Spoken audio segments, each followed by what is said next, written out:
Hi అండి. నేను మీ లోహిత వాళ్ళ అమ్మ లక్ష్మి. ఇవాళ వీడియో వచ్చేసి 6 నెలలు నిండిన చిన్నారుల కోసం మంచి హెల్దీ అండ్ ఫైబర్ కంటెంట్ ఎక్కువ కలిగిన food and rich protein food అయితే ఇవాళ మీకోసం షేర్ చేస్తున్నాను. పిల్లలకి ఇది పొద్దున కానీ మధ్యాహ్నం కానీ పెట్టడానికి ట్రై చేయండి. నైట్ పూట అయితే మొత్తానికి అవాయిడ్ చేయండి. చాలా వీడియోస్ వరకు మీరు రాగి పిండితో జావ చేయడం చూసుంటారు కదా చిన్నారుల కోసం. డైరెక్ట్గా అలా పెట్టడం వల్ల పిల్లలకి డైజెషన్ ప్రాబ్లం చాలా అయితే ఇబ్బంది అవుతుంది. సో ఒకసారి ఇలా రాగులు నానేసి వాటి నుంచి తీసిన పాల నుండి అయితే పెట్టడానికి ట్రై చేయండి. వీడియోలోకి వెళ్ళే ముందు ఒక స్మాల్ రిక్వెస్ట్ అండి, మన ఛానల్ని ఫస్ట్ టైం విజిట్ చేసినట్లయితే ప్లీజ్ మన ఛానల్ని సబ్స్క్రైబ్ చేసుకోండి.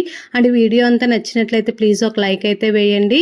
ఇంకా రాగి జావ ఎలా ప్రిపేర్ చేసుకోవాలి అంటే నేనైతే 2 years బేబీకి అయితే రాగి జావ ప్రిపేర్ చేస్తున్నాను. దానికోసం అయితే ఒక గ్లాస్ తీసుకున్నాను రాగులు 2 నుంచి 3 సార్లు బాగా వాష్ చేసుకొని ఒక 7 నుంచి 8 గంటల వరకు నానపెట్టేసుకొని మళ్ళీ ఒకసారి కడుక్కొని ఇలా మిక్సీ జార్లో అయితే వేసుకోవాలి. కొన్ని వాటర్ అయితే వేయాలి అండి. ఇప్పుడు మెత్తగా ఒకసారి అయితే గ్రైండ్ చేసుకోవాలి. చూసారా ఎలా వచ్చిందో? మరీ వాటర్ పోయకుండా చేసుకున్న మరీ పాలైతే చిక్కగా ఉండి పిల్లలకు పెట్టడానికి కూడా కుదరదండి. మెత్తగా మిక్సీ పట్టుకున్న తర్వాత ఇలా స్టైనర్ తీసుకొని, ఒకవేళ స్టైనర్ లేకపోయినా తెల్లటి మెత్తటి క్లాత్ ఉంటుంది కదా, అదైనా తీసుకొని పాలను సపరేట్ చేసుకోవచ్చండి.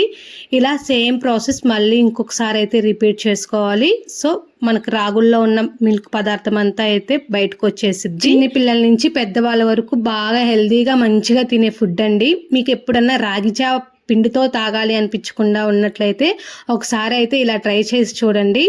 నోటికి చాలా రుచి తగిలిద్ది అండ్ హెల్త్కి కూడా చాలా మంచిది. రాగి పాలన్నీ సపరేట్ అయిపోయిన తర్వాత ఇంకొకసారి స్ట్రైనర్తో అయితే వడకట్టుకోండి. ఇంకా ఏమన్నా లోపల పిండిగా ఉంటే మొత్తం అయితే విడిపోతుంది. అబోవ్ 1 year బేబీస్కి అయితే ఇట్లా కొంచెం సాల్ట్ వేసి మంట మొత్తం లో ఫ్లేమ్లో పెట్టి ఫ్రీక్వెంట్గా కలుపుతూ అయితే ప్రిపేర్ చేసుకోండి. అదే బిలో 1 year బేబీస్కి అయితే సాల్ట్ వేయాల్సిన అవసరం అయితే లేదు. వాళ్ళ టేస్ట్ కూడా ఏం అర్థం కాదు. సో మ్యాక్సిమం అవాయిడ్ చేయడం మంచిది సాల్ట్ బిలో 1 year బేబీస్కి.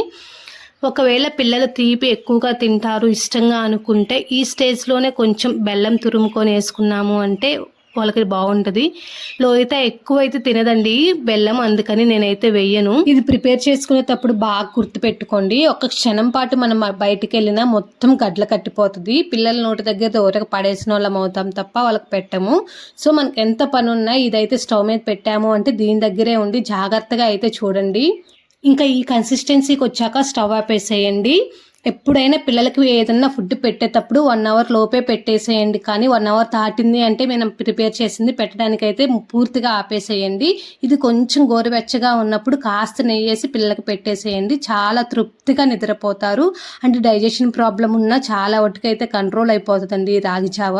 ఇంకా మీ చిన్నారుల కోసం ఏదైనా ఫుడ్ రెసిపీస్ కావాలి అంటే కమెంట్ సెక్షన్లో అయితే కమెంట్ చేయండి. కంపల్సరీగా అయితే అప్లోడ్ చేస్తాను. ఈ రోజుకైతే ఇంతేను. Bye bye.